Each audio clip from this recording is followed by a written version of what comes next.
Okay, so in the last units, we talked about all of our units of measurement and doing all the conversions with them.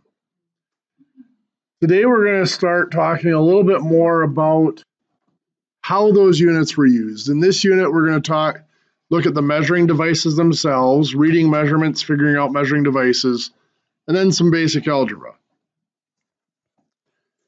So we had talked about how King Edward had standardized those measurements by declaring his thumb and his foot and everything else to be the standard unit. Now, this actually did happen in other places throughout the world. Other rulers made that same declaration. So we had those different units, but we're just going to, what matters to us is the fact that it happened. The units became standardized. So you no longer had to use your thumb or your foot or whatever else to make that measurement. You may have had a little stick of wood that was that length, and you used that to measure stuff. So if I had an object that I wanted to measure that looked like this, what I would do is I would take my little measuring block here, and I'd set it on the end of it, and then I'd move it along. So there's 1, 2, 3, 4, 5, 6, 7, 8. It looks like almost exactly 9 of those blocks. So let's say that's an inch block. That would be 9 inches that we just measured out there.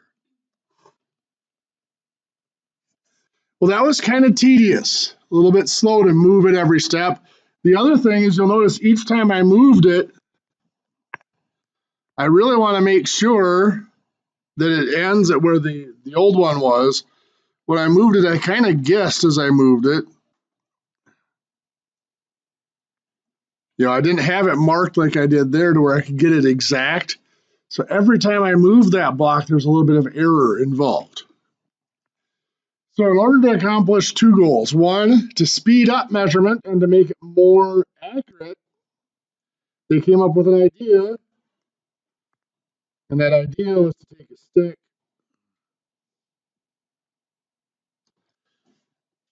pretend that's straight, and then to take that measuring unit and just hold it up next to the stick and mark it off. There's 1. They just keep going, 2, 3, 4. And then when they went to measure something, rather than having to take that little block and move it and count, they would just hold this stick up next to it. So, of course, you can see that would be the beginning of the first rulers. So a ruler might look something like this.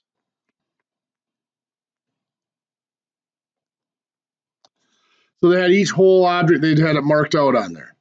So if I go to measure something with the ruler, I put the 0 end at one end of the object, and I measure it out. This blue line here measured on this ruler would measure 2 inches. Now, a lot of you might be thinking, well, why don't you go 2.5? It's kind of in the middle there. It is kind of in the middle there, but does this ruler go to the 1/2 inch? No. So technically, when we measure with any measuring device, we should only go to the nearest unit that that measuring device is capable of measuring, or the nearest unit that measuring device displays. So is the blue line and the green line the same length? No. But on this measuring device, both of them would be measured as 2 inches. That is referred to as precision. Precision is the ability to distinguish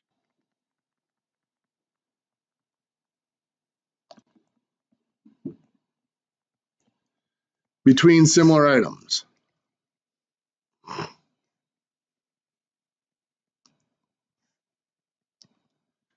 These 2 items are similar, and this ruler is not capable of distinguishing the difference in length. So how do we increase the precision? Well, they did this. They cut each unit in half. Unfortunately, now both of those would still measure what? 2.5, right? They're closer to the half mark. So it's still not precise enough to distinguish between them. So we cut each of those in half to get fourths. Now is this ruler capable of distinguishing? I would say they're probably still both closer to the 2.5, right? So cut each of those in half to get eighths.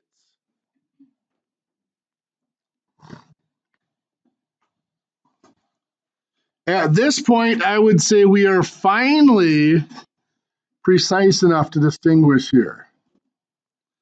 I would say that the blue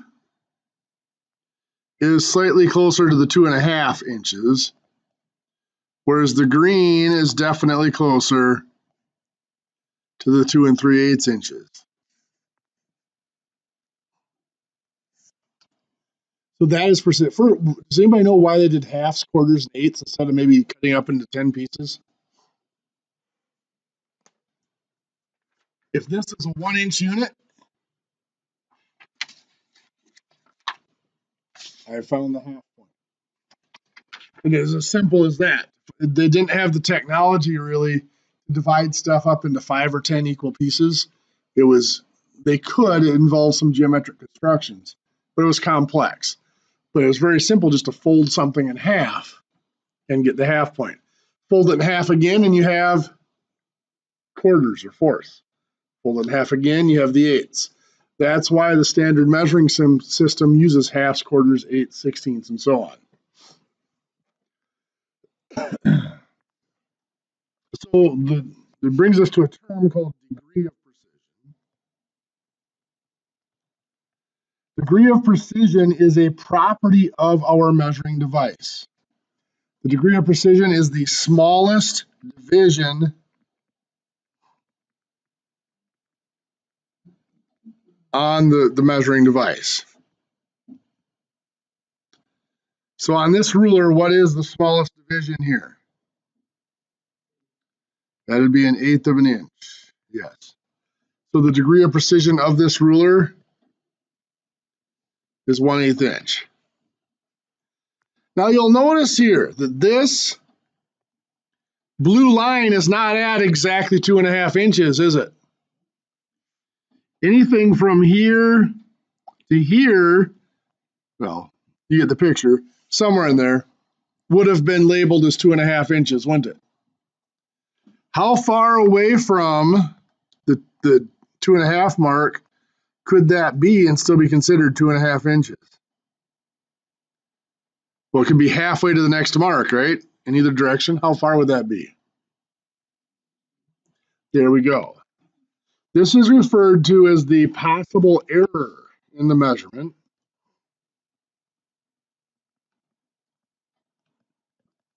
And it's actually built into the measuring device. It is equal to 1/2 of the degree of precision. So for this device, that's 1/2 times 1/8 equals 1/16 of an inch. So plus or minus 1/16 of an inch is the built-in error. So if you report something as 2.5 inches, what that's saying is since the degree of precision is 1/8 inch, if it reported as 2.5 inches, that's really 2.5 inches plus or minus 1/16 in either way.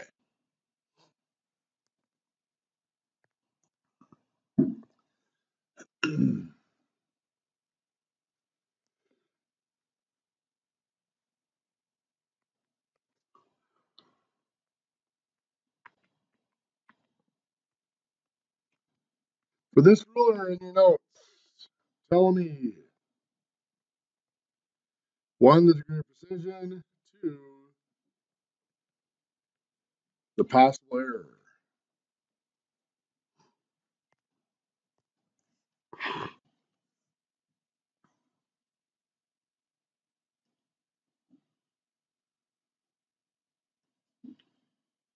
So what's the degree of precision? 1/4 inch. Smallest unit here is 1/4 of an inch. That is my degree of precision. My possible error. Yeah, 1/2 times 1/4 is 1/8 inch. So plus or minus 1/8 inch is my error. Any questions on how I came up with either of those? The degree of precision is just what the smallest division is, and the possible error is just half of that. Okay, so what if I have a measurement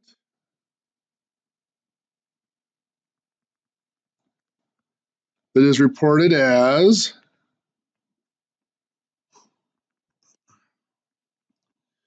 4¼ inches? Well, we know that they use this measuring device, of course, to measure it. Well, we know that this measuring device has a built-in error of plus or minus 1/8 of an inch. So it's really not 4¼ inches, it's 4¼ inches with 1/8 inch in either direction. So anytime you list a measurement like that, you are implying a range. And the range of measurement goes from the reported measurement, in this case the 4¼ minus that degree of precision, the 1/8 inch. That would be 4 1/8 inches. That is the minimum size, the smaller size, up to that reported measurement plus that possible error, which would be 4 3/8 inches. That would be the maximum size, the largest size. So when you report a measurement as being 4 1/4 inches with this measuring device, what you're really reporting is that measurement is somewhere between 4 1/8 and 4 3/8. Does that make sense?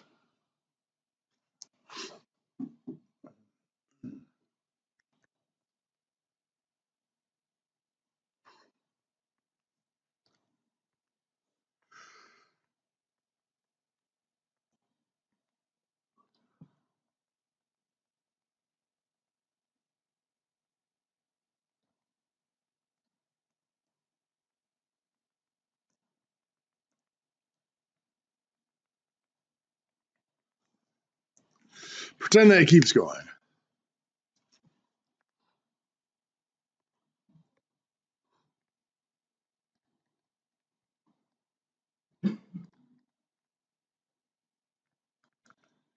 Let's say I have a reported measurement of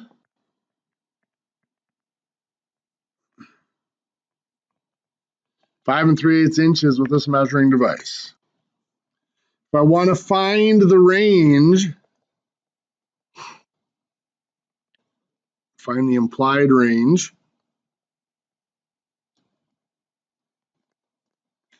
I first have to find the degree of precision. What's that degree of precision going to be? 1/16 of an inch. How'd you find that? Okay, yeah, if we look at this, here's one division. We'll go from 1 inch to 2 inches. We could go from 2 inches to 3 inches or whatever, but I didn't mark that out. I try to avoid going from 0 to 1 because a lot of times these first couple of markings might be wore off or the corners rounded a little bit. But I go from one unit to the next unit, then one marked unit to the next marked unit. That's 1 inch here in this case. Then I count how many spaces there are.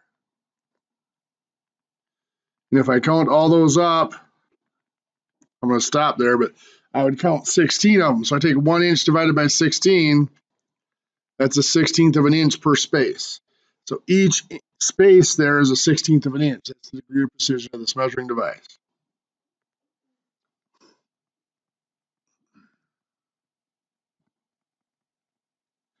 So then what's the possible error? Plus or minus 1/32. Very good. Of an inch. So what that means for finding our range, you have 5 3/8 minus 1/32. Now I'm taking it for granted that you can do the subtraction and addition with the fractions. Of course, 3/8 gets turned into 12 30-seconds. Subtract 1, that's 5 and 11 30-seconds of an inch. 2, 5 and 3/8 plus 1 30-second. That's 5 and 13 30-seconds of an inch for our range. Make sense?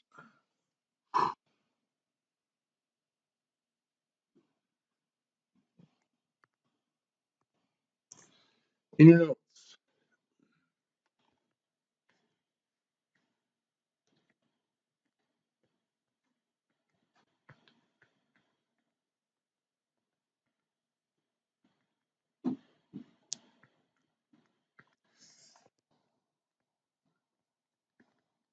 Using this measuring device, the reported measurement is 3 3/4 inches. Tell me the implied range. I'll give you 40 seconds or so to give that a shot.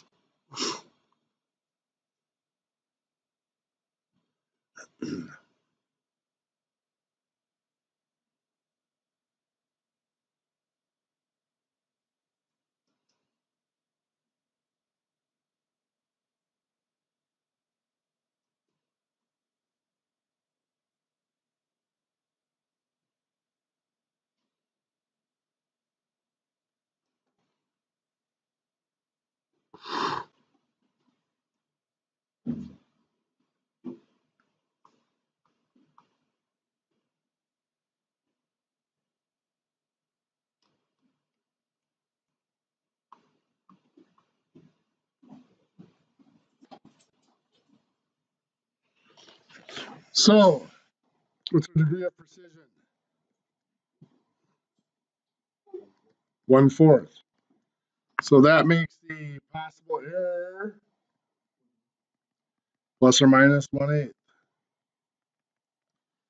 So the range is going to be the 3 3/4 minus an eighth, which would be 3 5/8, up to 3 3/4 plus an eighth, which is 3 7/8. That's our range.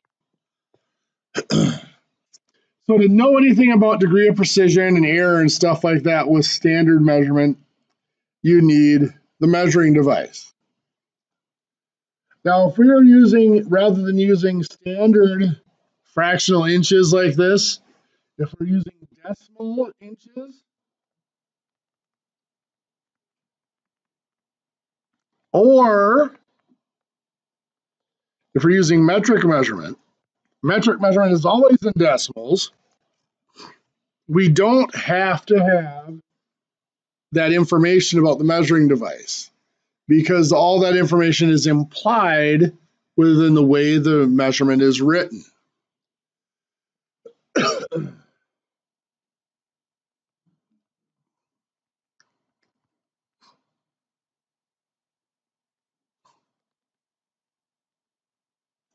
Is there a difference between those two measurements?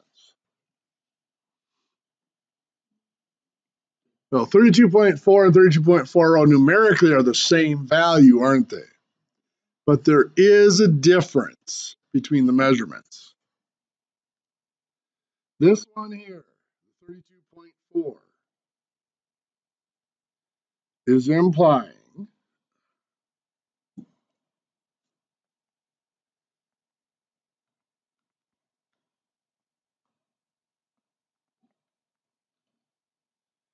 that we had a measuring device capable of measuring to the nearest tenth of an inch. And whatever we were measuring happened to be closest to 32.4. This one here implies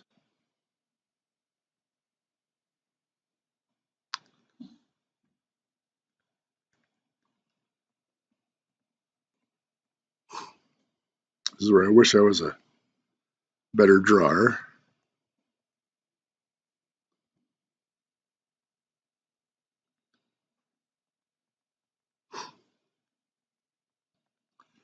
This one implies that our ruler was capable of going to the 100th of an inch, but the measurement was still closest to 32.40 centimeters, sorry, the 100th of a centimeter. Notice that quite a difference in range here, isn't there? Because if you think about it, what's happening here is the degree of precision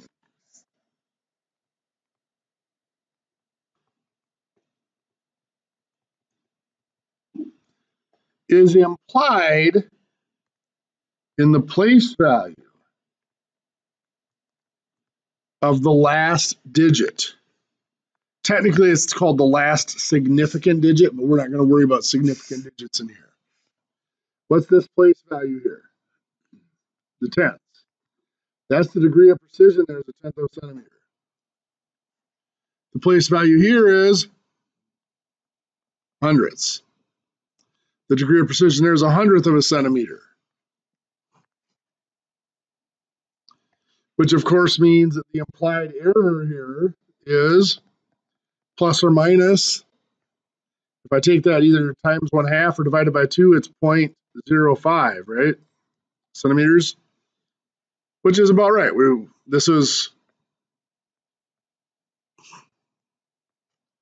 0.05 of a centimeter on either side of that. Over here, however, that implied error is plus or minus, what's half of that? 0.005 of a centimeter, plus or minus 0.005 centimeters. So it's implying here, this measurement is implying that it's a lot more precise, 10 times to be exact. So when we do measurements, when you write down measurements, you cannot just throw those extra zeros on there. You can't just drop them either if it's 0, because if it has meaning to the measurement, it has to be reported. Now, you guys are not in training to be engineers. You're not training to be research physicists or anything like that. But some of you may end up in quality control jobs in your respective careers. And it is important in those types of positions, when you write down a measurement, not to put in extra zeros like that unless you truly did measure to that place value. Or not to drop those zeros, because then you can't, somebody else looking at that measurement later has no way of knowing that it really is measured like this. They have no idea that it really is measured to the 100th of a centimeter. It just happens to come out to 0.4 or 40 hundredths. So if I report a measurement as 27.32 centimeters,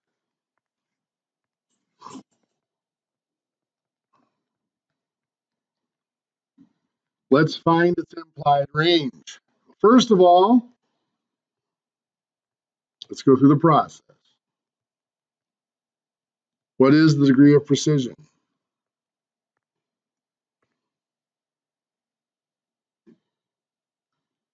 What's the place value of that last digit? 100th of a centimeter, right?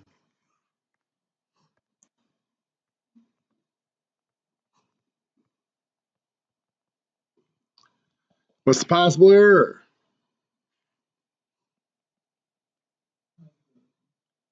Yeah, we just take this divided by 2 or times 1/2, 0.005, 5 thousandths of centimeters. So plus or minus 5 thousandths.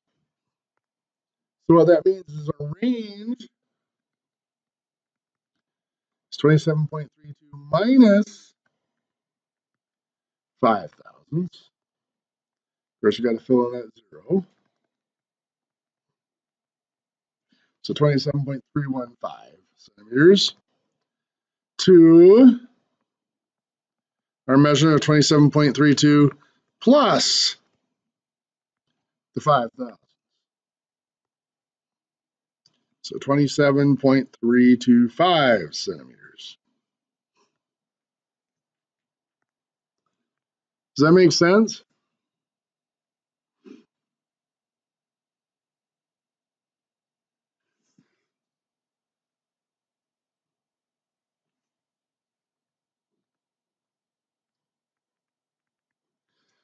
These are ones that you're going to need some practice on. So I'm going to give you some time so that you have time to do a good chunk of your homework here. On page 173 in your book, exercise 4.2, 1 through 29. If you want to start with the odd, if they go well, that's great. If not, you've got the even ones to go back to. But this is a little bit different way of thinking, so make sure you practice these and are good with them.